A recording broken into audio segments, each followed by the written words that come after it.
Assalamualaikum warahmatullahi wabarakatuh. Selamat pagi, Om Swastiastu, salam sejahtera bagi kita semua. Oke, masih bertemu dengan Bula di mata pelajaran sejarah. Dan kita masih membahas tentang kompetensi dasar 3.8, yaitu tentang kerajaan Islam di Indonesia. Dan hari ini kita akan membahas tentang Kesultanan Demak. Kesultanan Demak itu terletak di kota Demak hari ini, yaitu Demak, Jawa Tengah. Dan ini adalah peta dari Kesultanan Demak ya. Kemudian pembelajaran kita hari ini apa sih? Yang pertama, dapat mengetahui wilayah kekuasaan Kesultanan Demak. Kemudian dapat menjelaskan raja-raja Demak beserta pencapaiannya. Dan yang terakhir dapat menganalisis kehidupan agama, sosial, budaya, masyarakat Demak dan pengaruhnya hari ini. Oke, yang pertama tentang sejarah Demak. Jadi, Kesultanan Demak itu didirikan oleh Raden Patah yang merupakan putra dari Brawijaya V atau Kertabumi dengan putri dari Campa atau Cina. Nah, dapat disimpulkan di sini Raden Patah adalah seorang belaseran ya. Jadi, ayahnya seorang Jawa dan ibunya seorang Cina. Inilah yang membuat akhirnya Raden Patah itu dihibahkan oleh Brawijaya V kepada penguasa Palembang atau Arya Damar. Jadi istri dari Brawijaya V atau Kertabumi, yaitu Putri Campa, ketika mengandung Raden Patah itu dihibahkan atau diberikan kepada Arya Damar. Jadi saat itu Palembang adalah wilayah dari bawahan Majapahit. Kemudian setelah Raden Patah lahir dan dewasa, dia ingin kembali ke Jawa. Akhirnya dalam pelariannya dari Palembang menuju Jawa, dia bertemu dengan Sunan Giri. Dan akhirnya di sini Raden Patah mempelajari tentang agama Islam. Kemudian Raden Patah itu diberi kekuasaan atas wilayah Demak. Jadi Demak itu adalah wilayah dari Majapahit. Namun sampai pada akhirnya Raden Patah mengislamkan masyarakat Demak dan kemudian mengubah nama Demak menjadi Demak Bintoro untuk membedakan Demak Hindu dengan Demak Islam.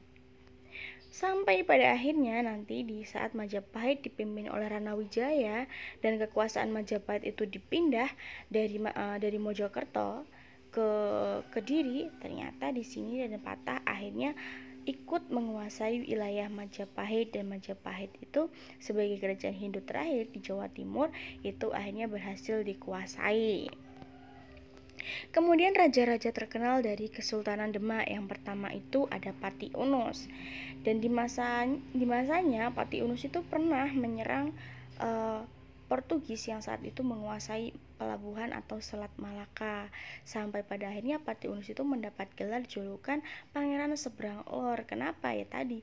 Karena dia berlayar dari Laut Jawa menuju Selat Malaka untuk menyerang Portugis. Kenapa Portugis harus diserang? Ini karena dianggap Portugis dapat menghambat kegiatan perdagangan Kerajaan Demak dengan kerajaan-kerajaan di luar Jawa atau di luar Indonesia, seperti kerajaan yang berasal dari Cina maupun India. Apakah perlawanan ini berhasil? Sayangnya pertempuran yang dilakukan sebanyak 2 kali oleh Pati Unus ini berakhir dengan kegagalan. Sultan yang berikutnya adalah Sultan Trenggono. Nah, Sultan Trenggono itu membawa Demak pada masa puncak kejayaannya dengan menguasai hampir seluruh pelabuhan yang ada di pantai utara Jawa. Dan bahkan Sultan Trenggono itu pernah memerintahkan Fathahillah untuk memimpin penyerangan ke Sunda atau Pajajaran yang merupakan kerajaan Hindu terakhir. Kemudian kenapa diserang? Ini karena Sultan Trenggono mendengar bahwa kerajaan Sunda itu akan bekerja sama dengan Portugis. Jadi sebelum pasukan Portugis benar-benar datang ke tanah Jawa, maka Sultan Trenggono mengambil inisiatif untuk menyerang Sunda terlebih dahulu. Apakah berhasil? Ya, jelas berhasil. Dan karena keberhasilan ini nama Sunda pun diubah menjadi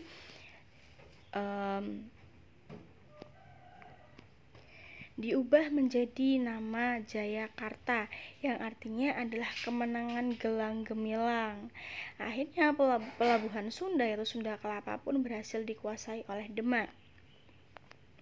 Kemudian Sultan Raja Demak berikutnya itu adalah Hadiwijaya.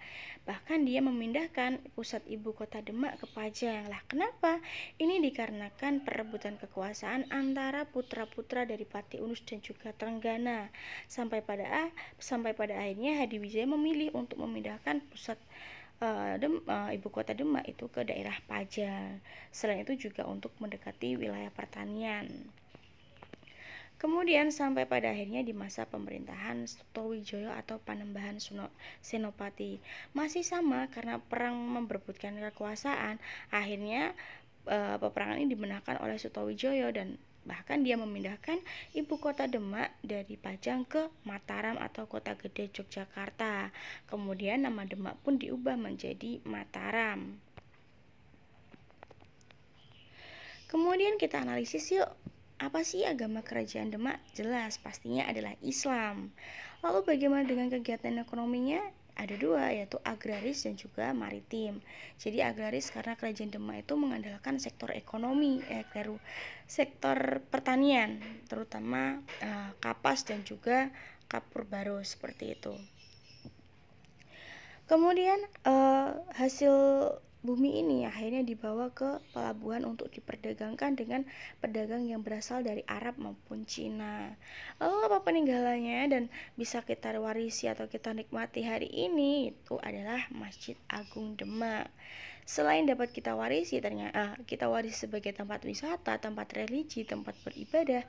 Ternyata Masjid Agung Demak itu juga menunjukkan akulturasi antara budaya Islam, Hindu, dan juga lokal. Di mana Islamnya ini adalah bangunan masjid, di mana Hindunya, kalau kita melihat bangunan candi-candi di Indonesia, ternyata bangunan atap tumpeng dari Masjid Demak ini juga seperti bangunan candi, yaitu sap 3, sap pertama, sap kedua, dan sap ketiga. Ada 3 tingkat. Dan di mana lokalnya? Ternyata candi pun itu juga mengakulturasi kebudayaan lokal kita. Apa? Yaitu punden Brunda yang saat masa megalitikum digunakan untuk pemujaan roh nenek moyang. Kemudian diadopsi oleh para penyebar agama Hindu, kemudian diakulturasikan menjadi sebuah bentuk candi, yaitu arsitektur candi yang bersap 3. Dan bahkan kalau kita bandingkan candi-candi di Indonesia dengan candi-candi di India itu sangat berbeda bentuknya. Jadi candi di Indonesia itu adalah candi yang diakulturasikan dengan kebudayaan kita. Kemudian para penyebar Islam pun juga sama. Agar masyarakat Indonesia tidak mengalami kegagetan budaya atau cultural shock, mereka juga menganut arsitektur bangunan ibadah sebelumnya, yaitu candi yang sap 3. Makanya kalau kita menilik masjid-masjid kuno di Indonesia, pasti itu ada sap 3 atau atap tumpeng seperti itu. Oke, terima kasih untuk hari ini. Kita akhiri. Wassalamualaikum warahmatullahi wabarakatuh.